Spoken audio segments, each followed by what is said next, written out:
JG Nandra. Let's start with the Nokar mantra.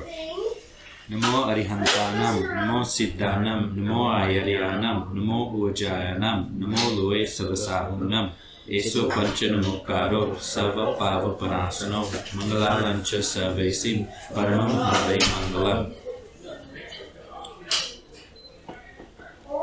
Too often, we can't let things go from the past, and it hinders our present.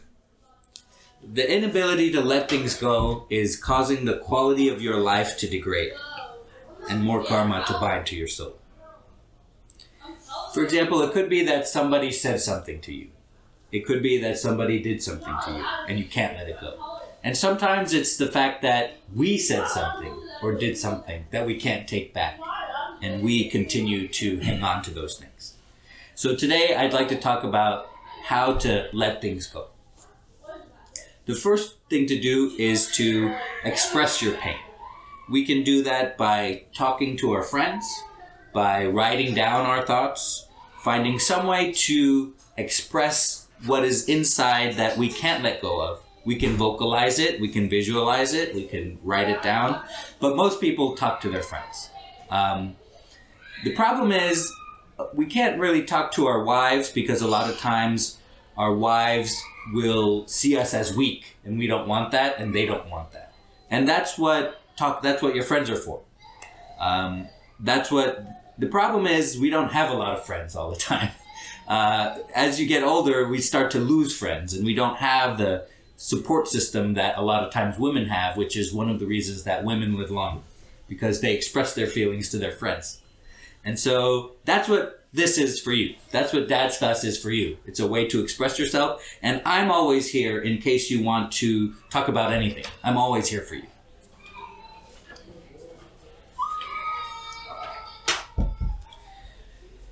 Come on in. We're talking about how to let things go. The first one is expressing our pain and talking to each other rather than our wives or family.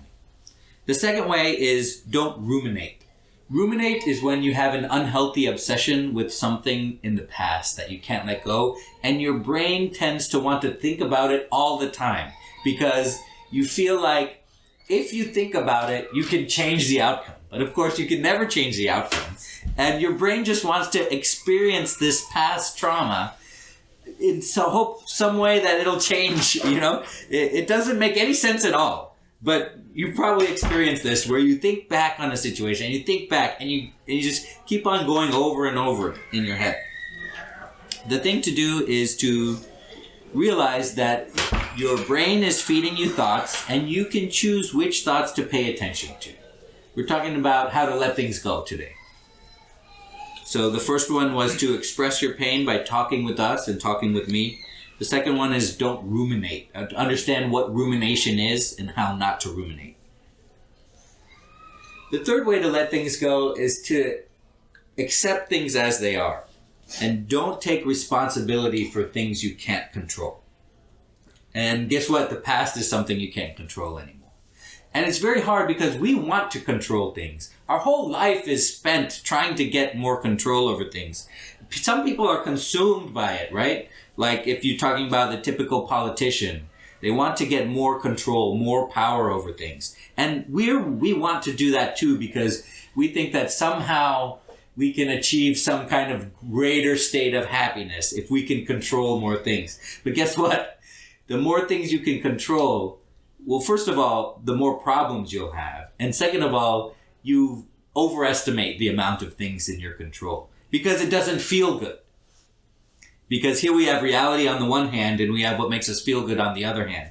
It doesn't make us feel good to admit to ourselves we don't have control over things or to have less control than we have. Sometimes it makes us feel inferior to other people. Like, look at this guy. He has his life together. He's in control. I wonder how he does it. If I accept that I'm not in control of things, that this guy is better than me, right?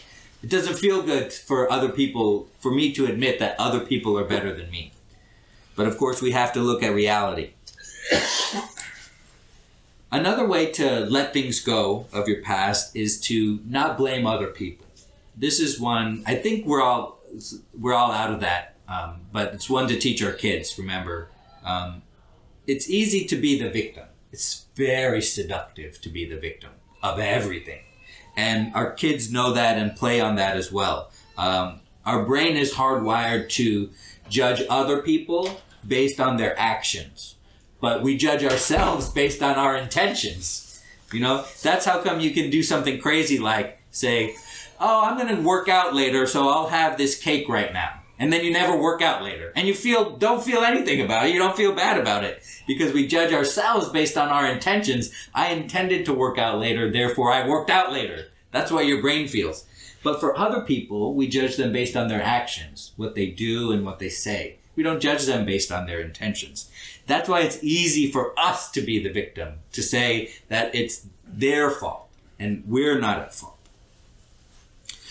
So one part of not blaming people is don't expect apologies from other people when they do or say something bad. That will make us hang on to things. If we say, well, they didn't apologize, so I'm justified to be angry at them, right? Because that's something you can't control. That's another thing you can't control. So questions or comments about that? We're on number 4. We're talking about letting things go, how to let things go from our past. This is a skill, right? It's a skill that we should learn. Too many adults do not know it, and too many children do not know it. And we should teach these to our children. Number 1 is express your pain. To express it helps to let it go. Number 2 is understand what rumination is and understand how to counteract rumination.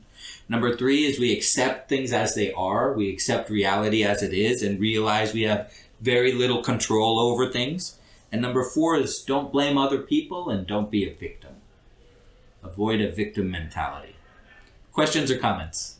Tim, aren't we supposed to learn from our past, right? Absolutely.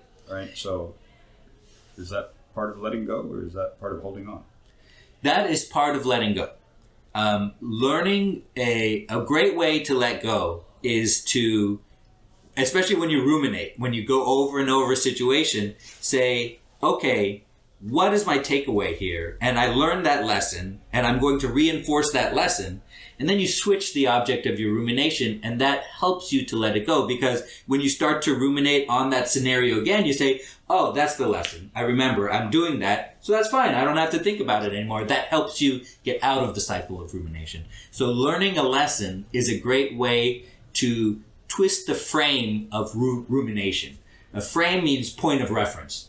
Twist the reference of the rumination to, instead of reliving that experience and hoping for a different outcome that will never come, you turn it into a positive and you say, hey, that's the lesson. I know I'm doing the lesson. I don't need to think about this anymore. Other questions or comments? We are not letting things go mainly because of our own ego. So if I have to let things go, means I have to first let my ego go away. Right. You have to swallow your pride, because if somebody hurt me and I have to let it go, I have to say, well, I'm not egotistical enough to insist on a response, insist on retaliation, insist on hurting them. And you have to swallow your own pride, right? For your own sake. Because letting things go is ultimately for you. Forgiving other people is ultimately a good thing for you to do. And that might help you swallow your pride, to realize that you're doing it for your own self-interest. You're forgiving other people for your own self-interest. That's quite an unintuitive thing. So it's something important to understand. So several years ago, I was secretary of my apartment association in Bangalore. And there was one old man who was also part of our association. And he accused me that I am telling lies and I am not doing right things. And his allegations were totally false. And I felt really bad about it. Yeah. And I'm still holding on to that. There was a general body meeting and I literally fought with him in front of everyone. Mm-hmm. We had a big argument and I literally fought with him, and till date I'm not talking to him. And my friends are also aware of that. They are also making fun. Oh, Amish, you are having fight with this old man like that, blah blah blah. They are teasing me. But somehow now I feel that I should settle this quarrel. One day I should call him and tell him sorry. I just want to forget about these things and just let's settle it down. So do we have any help for Amish? So yeah, I just need a courage to I know I have his number in our WhatsApp group. I can call anytime, and I just want to call him once and say sorry to him. And I want to tell my friends that yes, I have settled with him. So they stop making fun of you? Sorry, No, are you they will doing that still- because of your friends? No, I'm not doing it because of my friend. I feel that I don't want to hold on to this fight anymore. I just want to settle it out. And he's an old man. He's like maybe 70-year-old man. He's like a very old person. Why should I fight with him? And I very well know that his allegations were wrong, baseless, but then I should let it go. That's what I felt. So when you brought up this topic, this is the same thing came to my mind, that I should let it go, should not hold on to this. Do you need to talk to him to let it go? Can't you let Yeah, it go by yourself? I need to talk to him. Why can't you just let it go yourself? But how will he come to know that yes, I have? But what does that this. matter? It's about you.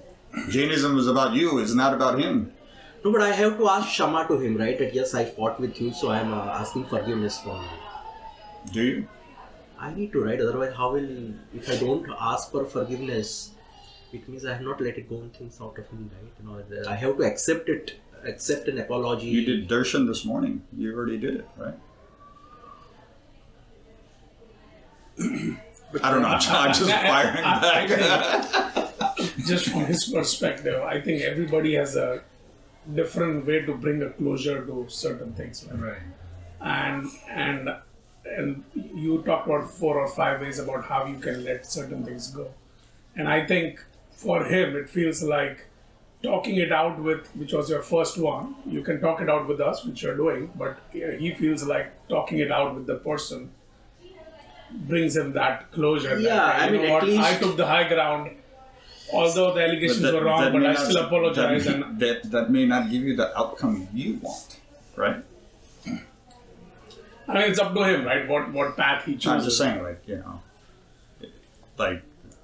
if he still responds negatively when you... if that guy just hangs up the phone and says "hell with you" or whatever, that's right? fine. I mean, it's up to Yes, him. At least right. from my side, I will be free that yes, I have sought his forgiveness and I did what I am supposed to do. If he wants to forgive me, good. If he doesn't want to forgive me, it is his choice. So I think calling him is a great way to go. It's not necessary because, for example, this same scenario might have happened, but the person has died.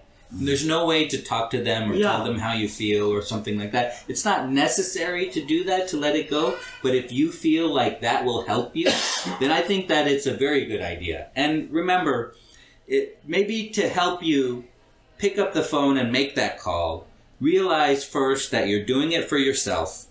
You're doing it, this is degrading the quality of your life because you could be thinking about other things. You could be thinking about productive things. You could be thinking about ways to make your life better, but somehow you find yourself wasting this precious time that you have. Time is the only thing we can't create more of, right? And how many minutes have you wasted thinking about this when it should be gone because you can't control it? Maybe if you think about that, that will help you pick up the phone and call this person. And it requires the courage to, seek forgiveness from others. Certainly. It's not that easy to... Absolutely. Especially when you know that you're not at fault, that takes a lot of Right. courage. Because they might think that you're weak and you're afraid to look weak in front of somebody. And it's, and so I think that it would be great to think about these things to help you make that call. So the next... How do you overcome that? Exactly, that was my point is, this, I am thinking that I'm looking weak by calling somebody. Right. So I'm doing all the earthly on myself. What he's going to say now, what I'm going to say, without even having any conversation, I made up the whole conversation in my mind. Right. How is it going to go? First, you have to realize that it actually takes strength to do that. You have to realize that that's the truth. So you're close to that truth. And second, you have to not care what other people think, especially if you do it in front of other people. Who cares if you look weak in front of other people? Who cares if they don't know that forgiving people is actually strong? Who cares if they think you're weak for asking for forgiveness from other people? So this is a combination of, first we have to see the truth, and second we have to not care what other people think. Even the person we're asking forgiveness from, who cares if they think we're weak? All of that doesn't matter because we're doing it for ourselves. We're doing it so we can move on, so we can stop thinking about it, so we can be more productive, and we're doing it for ourselves. So that's the way to do it. And you're right, and everybody here is right. I've never said any of this was easy. It's easy sitting here talking about it. It's easy, and I know that. But this class has always been how to get Jainism outside of these four walls and into your life to improve the quality of your life. This will never stop being that will never stop being the focus of the class, but it's easy to talk about it. It's very hard to do. Next, the way to let things go, number 5, is to forgive yourself and others. We've talked about that quite a bit already. What we haven't talked about, perhaps, is, hey, great to see you. We haven't talked about is forgiving ourselves. Some people find it's easy to forgive other people. It's very hard to forgive ourselves, because we hold a higher standard for ourselves. But just think about how you treat other people with kindness and gentleness, and you forgive their mistakes, because everybody makes mistakes, and treat yourself like you would another person. Treat yourself like you would a stranger or your friend, and saying, hey, I'm allowed to make mistakes, I'm allowed to do these things, and so I'm allowed to forgive myself for the mistakes I've made.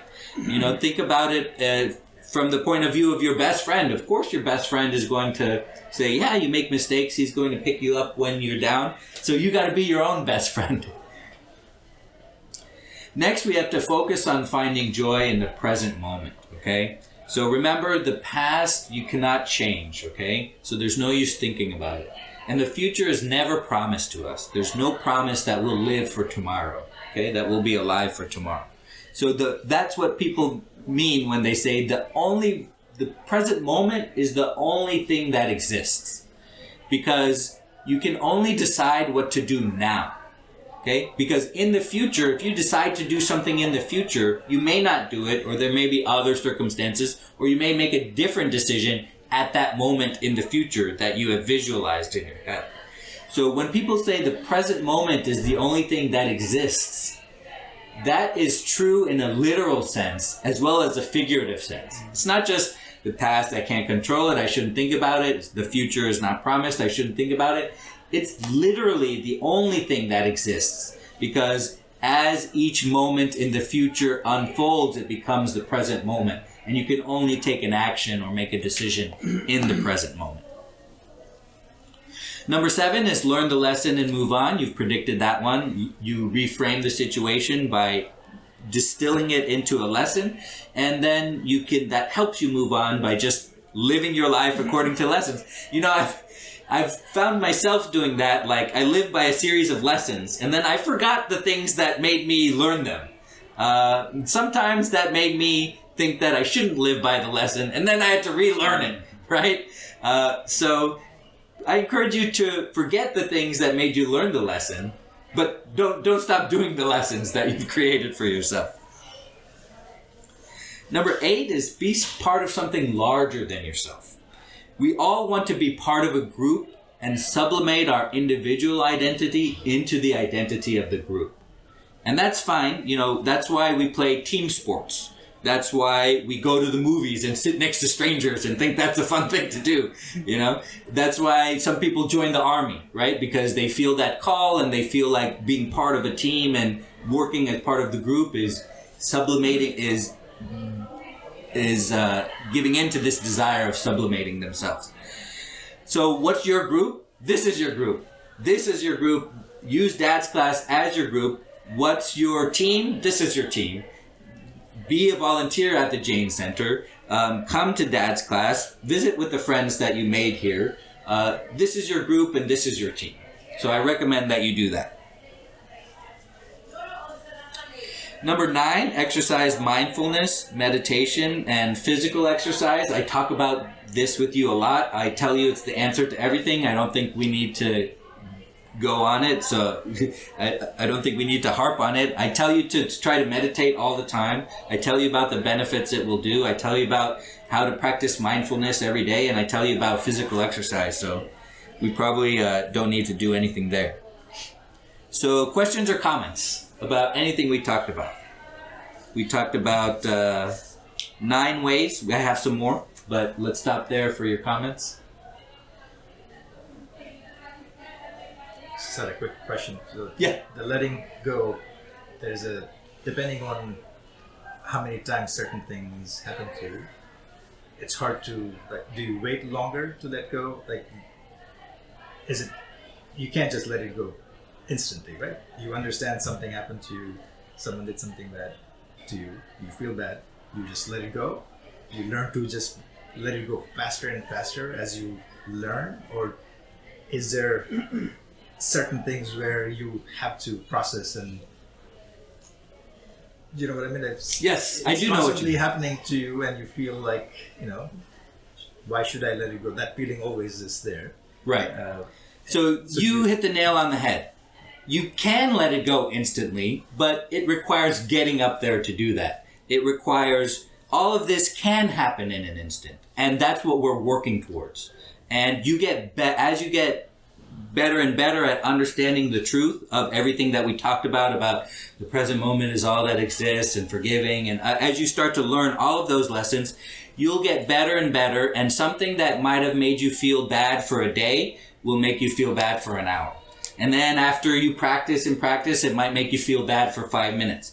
And then once you're there, you will let it go instantly and you won't feel bad at all. And that's what we're trying to get to.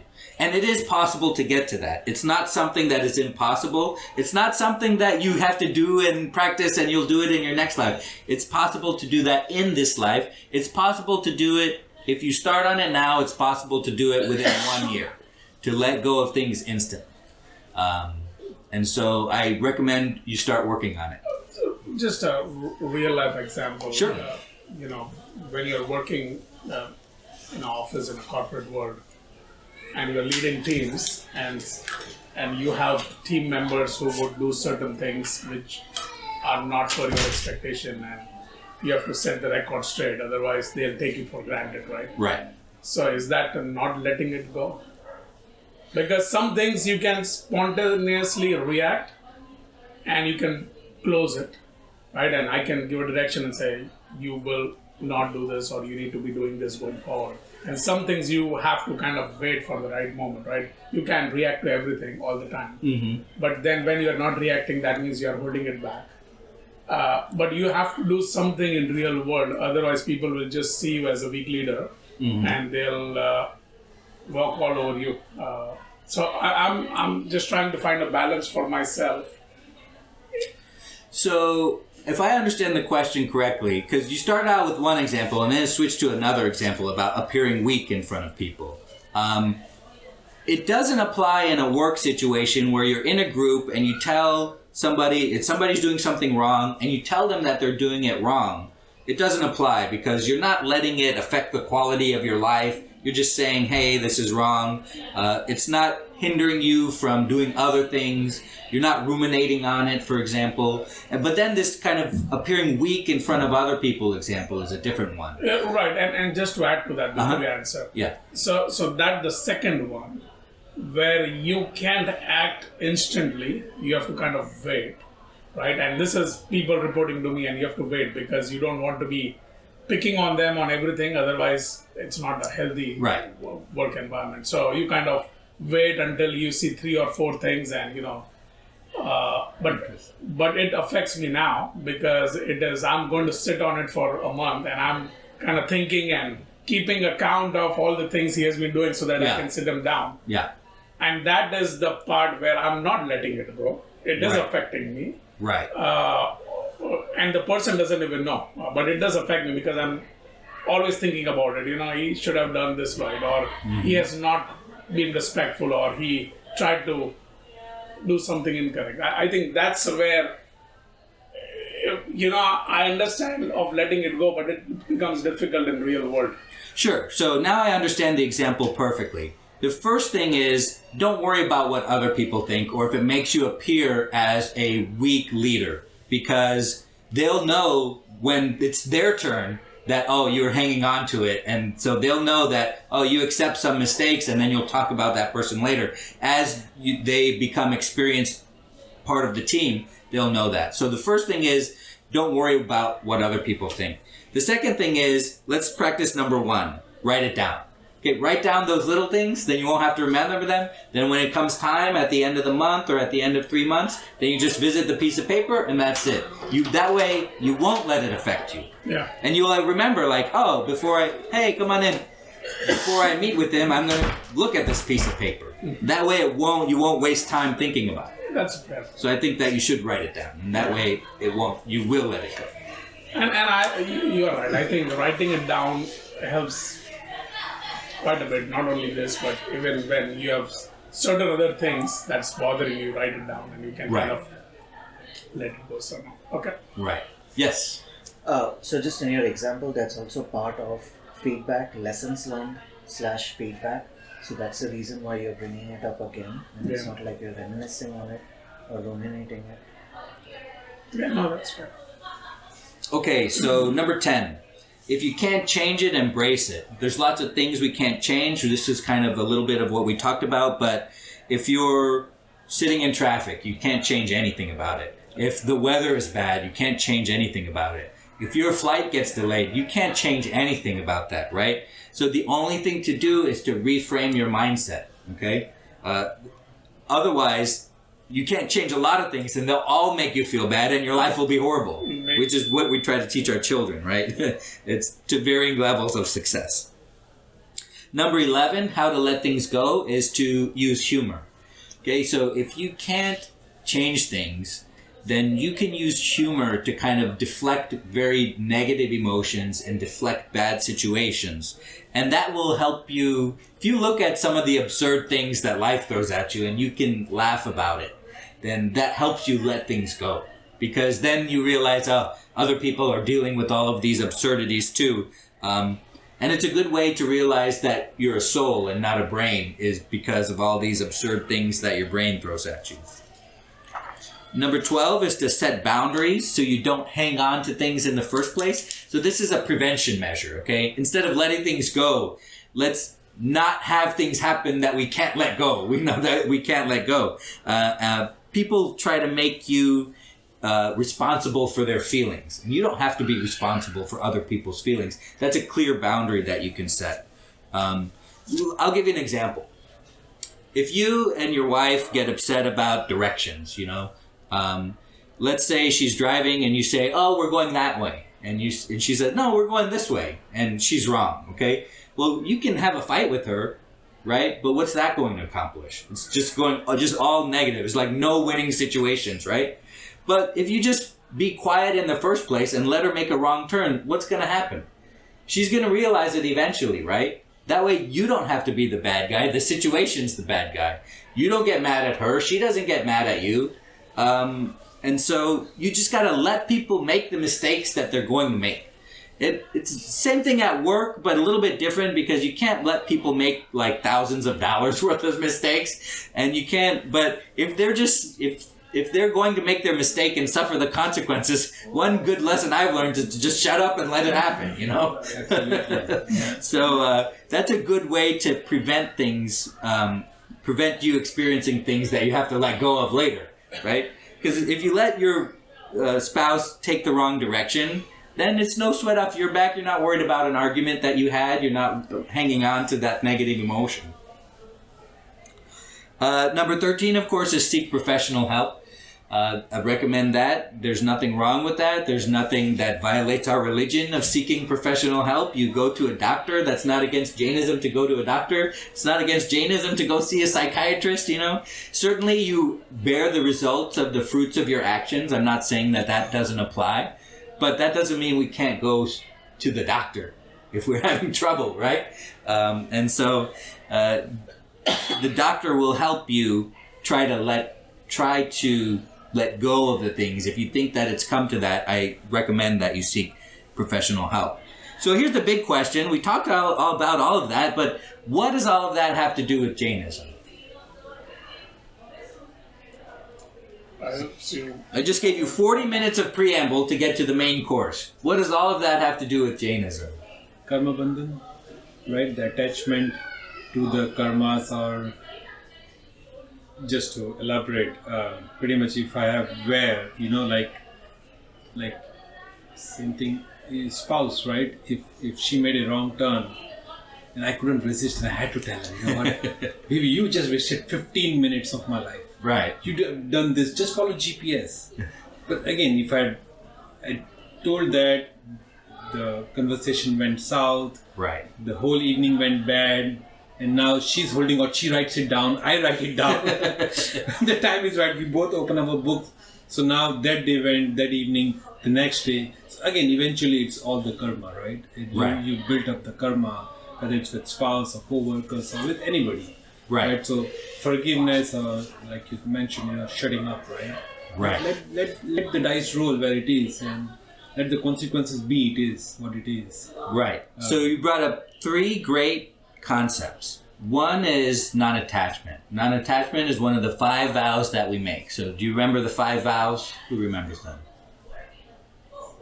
Non-violence. Non-violence. Non-stealing. Non-stealing. Non-attachment. Non-attachment. Honesty. Celibacy. Celibacy and... Truth. Right, non-lying. Non-lying. Correct. So it's so important that it's one of the 5 vows that we take, attachment. The second concept you brought up is great. This concept of things that snowball or lead to other things. And we call that papanubandhu pap, right? That is a bad action that puts you in a situation that leads to more bad action and leads to more karma binding to your soul. And that was the third concept you brought up, is remember what the point of all this is. The point of all this is to go to moksha, right? And the point of all this is to remove the karma that's attached to your soul and prevent new karma from attaching to your soul. And so by letting things go, we're practicing ashrav and nirdra. Remember, samvara and nirdra. Samvara is stopping ashrav, which is the influx of karma that binds to your soul. And nirdra is burning the karma that's already bound to your soul. So what else does it have to do with Jainism? Anything else? I guess less anger, less ego, less deceit, less greed helps Right. you be at calm and peace with yourself. Right. Letting things go is a weapon in your toolbox to fight your enemies. Your 4 enemies are anger, ego, deceit, and greed. That these are the passions that we're fighting against. And this is not something that, we're just doing our best and we have to do our best until we die. You can kill anger right now.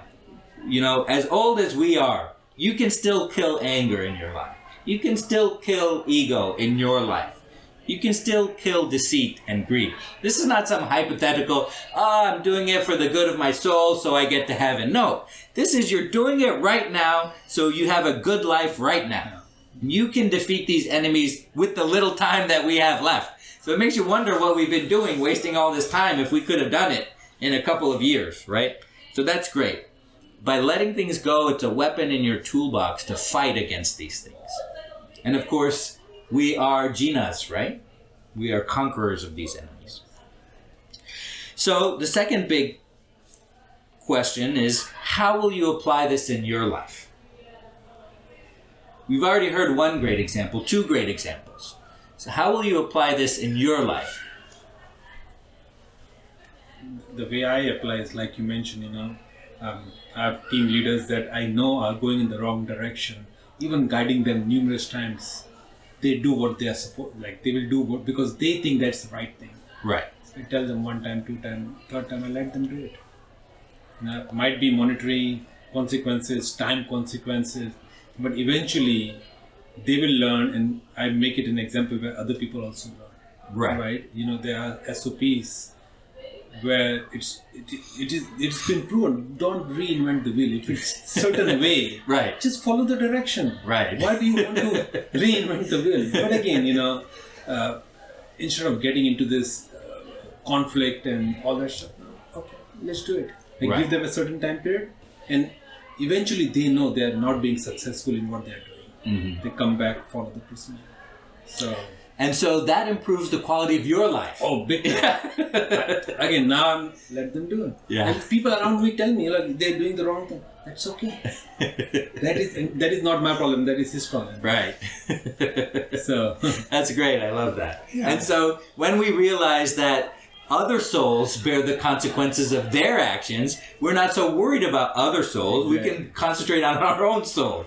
Yes. Yeah, adding to what Kinjal just said. So, one of my bosses said earlier, like this was some few years ago, I used to get worried about things which were beyond my control, meaning I would see someone is not doing right, and I would then, being the leader or being the team lead, I would feel if he or she doesn't do it right, it will impact the overall project goals or whatever, right? So then my boss came to me and said, Sandeep, if shit has to happen, it will happen. So sometimes I know your intent is good, but then you cannot take everything on yourself, right? So you just let that person do it, let it come into, meaning it will become an escalation.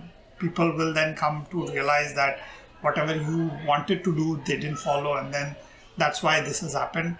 But then eventually everything will fall in place. So I think that's a very good example which he cited, and I still follow that. Right. Sometimes I know it's going to go wrong, but then I will take a back seat. Just wait and watch the show, right? Whatever happens for good. So. And that happens more and more as we get older. We can see a train wreck starting to happen way before the train has left the station, right? Yep. I know things about my kids that are going to affect them 20 years down the line, right? And we can see that, but there's nothing we can do about that, right? We can try to guide them as best we can, but they will bear the results of their own actions. And as we get more wisdom, we see more and more things are going wrong. Right. And we just have to restrain ourselves from trying to fix everything. How can you apply this to your life? What are you hanging on to that you need to let go of? I think personally for me, this is going back a few years. There was a tendency where I felt I was saying a lot like, see, I told you. See, I told you. And like I realized that over a period of time that was getting more and more toxic. Right. And then pretty much was like, okay, I have to not use that phrase at all and remove it from my dictionary. But identifying these situations, like you said, and trying not to fall in the trap, for me it begins with that, and then analyzing and using these tools.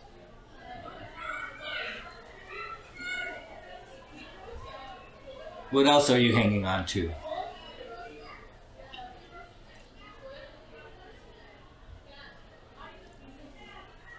One of the things that's tough that you mentioned is it's tough to look at. Sometimes we don't know what we're hanging on to. It's tough to sit down and examine our life. Who has the time to sit down and think about, how things are going, or who has it? And we don't like to do it because it makes us feel bad.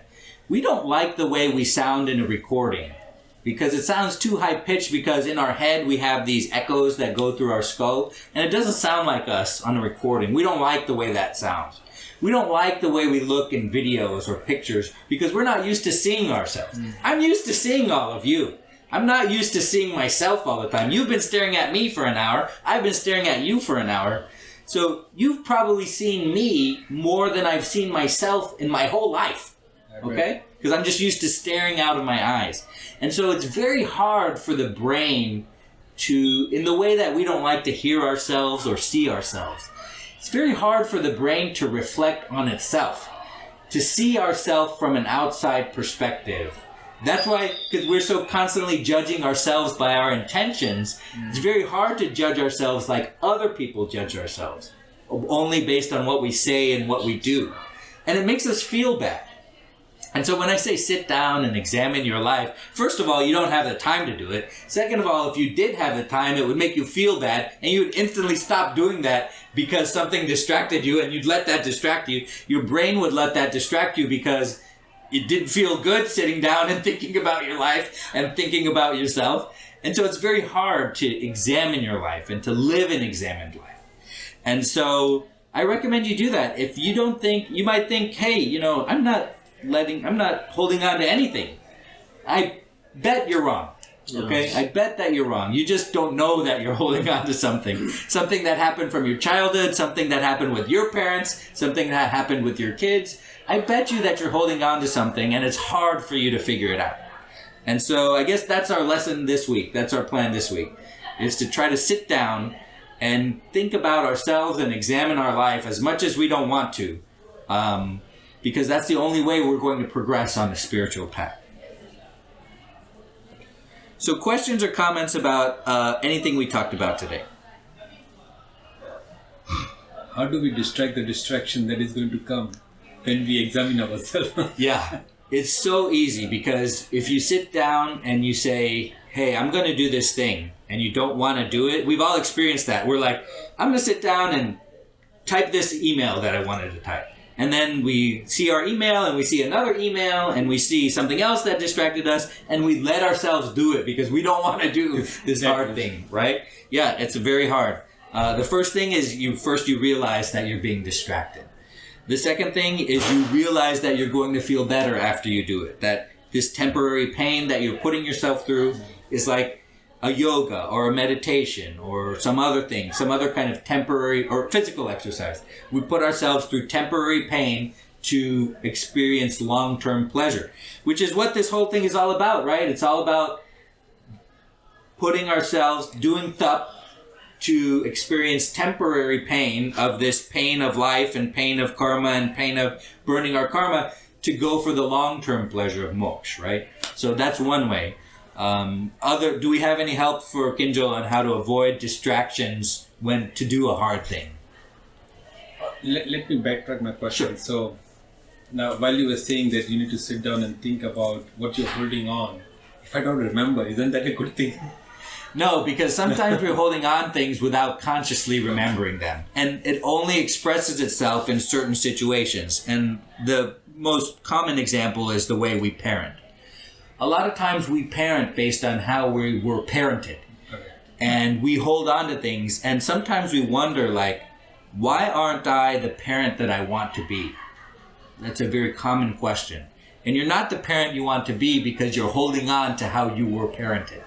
And so until you resolve that, then only then can you become the parent you want to be. And that's an example. It works like that at work. It works like that with our spouses. It works like that in everything. That even though you don't remember it, it comes out in certain situations. And that's what this mindfulness thing is all about. You're like, why did I act that way? I didn't want to act that way. It's just something about the situation triggered me to act that way. And that's what you're holding on to. And you don't know you're holding on to it, but you are. Yeah, especially the parenting example, because we were raised to be more respectful and obedient. If parents would call us, we would just leave everything and go and attend to that.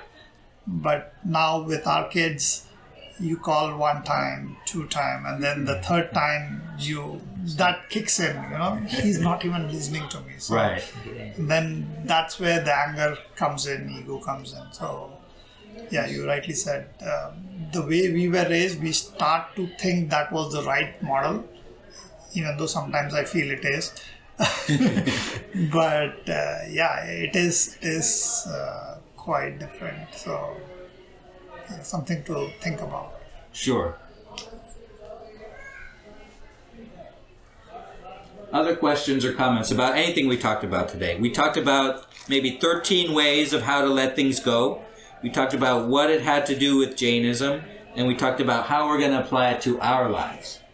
And we talked about, we're going to think about that as we leave here and as we go to lunch and as we do all of our things. We're going to think about what we are hanging on to. Other questions or comments? I feel like positive reinforcements are also good, just to reward yourself, tell yourself that okay, this is something I let go, so yes, I can do it. Just a small short example. Yeah, so giving yourself rewards based on your progress of letting things go. Yeah, I like that, because sometimes we want to get the reward and we'll do what it takes to get the reward.